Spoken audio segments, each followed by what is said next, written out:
தாவேக தலைவர் திருப்திகரமா இல்லை அப்படின்ற மாதிரி பட்ஜெட் எப்படி பாக்குறீங்க? இல்ல இதுல நம்ம மரியாதைக்குரிய பாரத பிரதமர் 10 ஆண்டுகளுக்கு பின்பு மறுபடியும் பிரதமராக வந்ததற்கு பின்பு முதல் பட்ஜெட், முதல் தரமான பட்ஜெட். இப்போ அதற்கு முந்தைய நாள் மரியாதைக்குரிய பாரத பிரதமர் சாமானிய மக்களுக்கு மாதா லக்ஷ்மியின் அருள் கிடைக்கும் அப்படின்னு சொன்னாங்க. மாதத்திற்கு 1 லட்சம் வரைக்கும் சம்பளம் வாங்குற நம்ம சகோதர சகோதரிகள் அவர்களுக்கு வரியே இல்லை அப்படின்றது இது வரி வரியாக கொண்டாடக்கூடிய ஒரு பட்ஜெட்டா தான் இருக்குது. நீங்க எது கொடுத்தாலும் பற்றாக்குறையா தான் இருக்கும், எது கொடுத்தாலும் திருப்தி இருக்காது. ஆனா ஓரளவிற்கு எல்லா துறையும், மருத்துவத்துறையா இருக்கட்டும், வேளாண் துறையா இருக்கட்டும், விவசாயிகள், நம்ம நெசவாளர்களாக இருக்கட்டும், மாணவர்கள், மகளிர், இளைஞர்கள், முதியவர்கள் எல்லாருக்குமேன பட்ஜெட் இது. நீங்க பாத்தீங்கன்னா ஸ்டார்ட் அப் அப்படின்னு சொல்லி அதுக்கு அதிகமாக நிதி ஒதுக்கி இருக்கிறார்கள். அதனால நிறைய இளைஞர்கள் இதில் பலன் பெறுவார்கள். மக்களுக்கு, அதாவது பழங்குடி பிற்படுத்தப்பட்ட மக்களுக்காக ஒரு 5 லட்சம் மகளிருக்கு 2 கோடி ரூபாய் அவர்களுக்கு தொழில் முனைவோராக வருவதற்கு உதவி செய்கிறார்கள். எல்லாவற்றிற்கும் மேலாக மருத்துவராக இருக்கனால கேன்சர் ட்ரக்ஸோட சுங்க வரியை குறைத்திருக்கிறாங்க.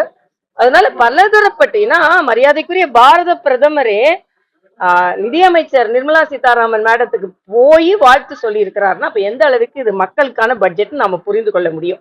அது மட்டும் இல்ல, தமிழர்களாகிய நாம் பெருமை கொள்ளணும். ஏன்னா ஒரு தமிழ்நாட்டை சார்ந்தவர் 8வது முறை பட்ஜெட்டை தாக்கல் செய்கிறாருன்னா அது ஒரு சாதாரண விஷயம் இல்ல.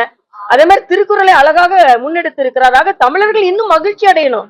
ஆனா தமிழுக்கு எந்த மகுடம் சூட்டினாலும் கனிமொழியும் சரி, இங்க உள்ளவங்களும் சரி, யாரும் மகிழ்ச்சி அடைய மாட்டாங்க. தமிழ்நாட்டோட செங்கோலை கொண்டு வச்சாலும் அவங்களுக்கு மகிழ்ச்சி வராது, திருக்குறளை சொன்னாலும் மகிழ்ச்சி வராது.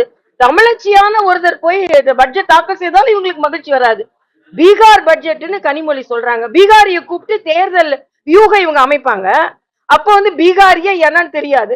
ஒரு வளர்ந்து வருகின்ற மாநிலத்திற்கு கொடுக்கும் போது நாம சகோதரத்துவத்தோடு அதை ஏற்றுக்கொள்கிறோம். அதே நேரத்துல தமிழகத்திற்கான வளர்ச்சியில் நாம் அக்கறை கொண்டிருக்கிறோம். ஏதோ பாஜக தமிழ்நாட்டில் அக்கறை இல்லைன்னு சொல்ல முடியாது. உங்களை விட தமிழகத்தின் மீது பாஜக அக்கறை கொண்டிருக்கிறது, பிரதமர் அக்கறை கொண்டிருக்கிறார் என்பதை நான் தெளிவுபடுத்துகிறேன். ஒரு வருஷம் ஆகுதா? ஓ, இன்விசிபிளா இருந்து 1 வருஷம் ஆகுதுன்னு அப்புறம் விசிபிளா எவ்வளவு வருஷம் ஆகுன்னு எனக்கு தெரியல.